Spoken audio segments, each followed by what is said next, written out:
name is Rebekah Maxner, and I'm going to be talking about Zonko's Big Adventure today. This is a piece of music for elementary students, and it is based on the sounds of 8-bit video game music.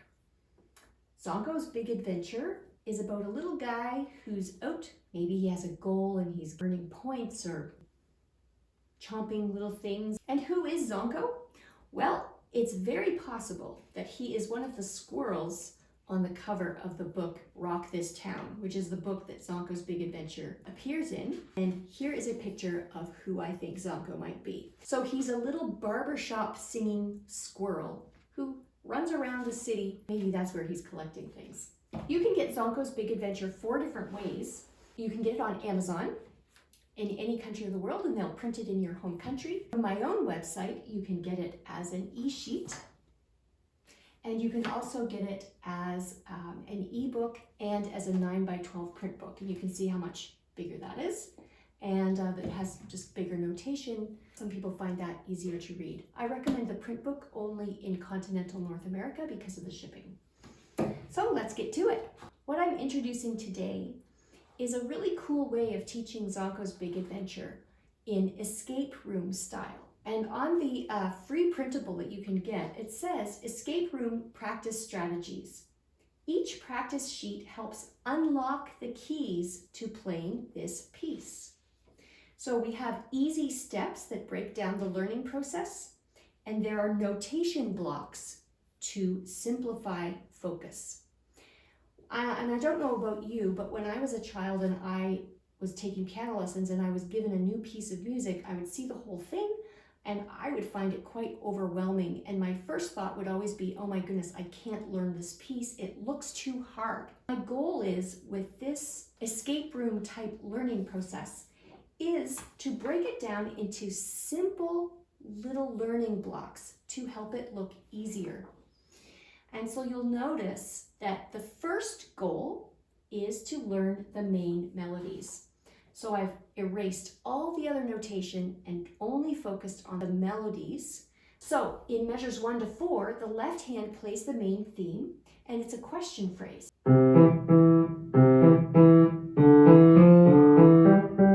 In measures 5 to 8, we would repeat the same theme, ending with a 5th interval, and this is the answer phrase. And there's the 5th that we end on. Then there's a B section. In measures 9 to 12, the right hand takes over the main interest in the tune that sounds like it's in F Lydian.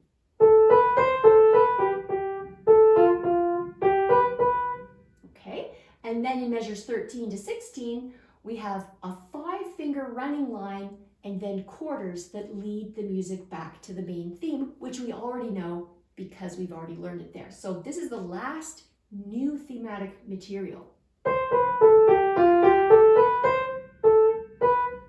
So then we turn the page to the next challenge for this escape room. And the next challenge is to look at the overall structure of the music. It's in ABA ternary form. So the first we have the main theme in C major, and then in the B section, we have the new theme in F Lydian, and then we go back to the A section, which goes back to the main theme. And the cool thing is that you get to play the A section twice, so it kind of makes the piece a little bit easier. So that's the second part of our escape room. The third part, step 3, is to learn to play the A section hands together in puzzle pieces. So I'll hold this up and show it to you that what we've done is we've erased most of the music except just focusing on one little part, hands together at a time.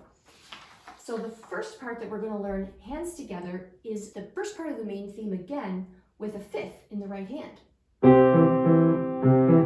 So you'll notice that the left hand is carrying the tune and the right hand just has that simple 5th holding with tied notes through it. In measures 3 to 4, we learn where the right hand plays in contrary motion, and the right hand inverts the left hand theme. And so this is where this kind of music is getting us ready for playing Baroque music and contrapuntal music and imitative music. So listen to how this is in contrary motion.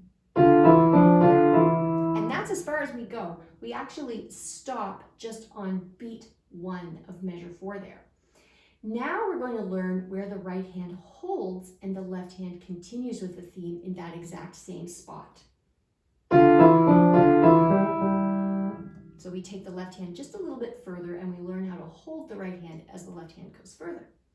In measures 7 to 8, it's almost the same. So here's at the end of section A where the left hand gets that fifth and it's then the answer phrase. So it's almost the same, but we have that fifth. So then we learn how to play it this different way. Okay, so we have now completed step 3. We're moving on to step 4. We're going to learn how to play the B section hands together in puzzle pieces. And throughout this section, the left hand mirrors the right hand tune with contrary motion. So notice now that the right hand has the main theme and it's the left hand playing in contrary motion with the right hand. And that's as far as we go. It's just a little bite size, and I hope that you can see where we're going with this, that each little tiny tidbit of this piece is doable and achievable for the student. In measures 10, 11, and 12, we'll notice that there's an 8-quarter rhythm with thirds and repeated notes. And so this is kind of cool. This is where it really sounds like video game music, because video game music is kind of cheerful, kind of optimistic. You've got your thing, you're kind of going along, you're achieving your goals. It's kind of like this escape room. And you'll hear this music. It has that repeated rhythm and it's all in contrary motion. Then in measures 13 and 14, playing into 15, both hands play mirrored finger numbers, 5, 4, 3, 2, 1. And then in measures 15 and 16, we play in contrary motion, which leads back again to section A and the main theme. So that's step 4. And you can imagine with this that the student might cover a few of these steps a week if you just want to get them into the piece bit by bit. Okay, so now we're going to move on to step 5. Practice hand moves with smart strategies. So one of the biggest challenges in this piece is that the hands start in C positions. Then in the B section, both hands move to the F Lydian position, and then they have to move back to the C position. That's pretty tricky to do both hands at the same time, but we have some smart strategies that can help with this. From section A to B, we are going to first practice just the right hand moving 3 on E, which is the last note you play in section A, to A, which is the first note you play in section B. And what we want to do is just get used to the distance. With my students, I call this target practice, or we call it shooting hoops, because if you were a basketball player and you were shooting hoops, you might stand in the same spot and shoot a hoop over and over and over again until you memorize the muscle movement that it takes to land that point. So we're going to get used to the muscle movement that takes care of this motion. Okay?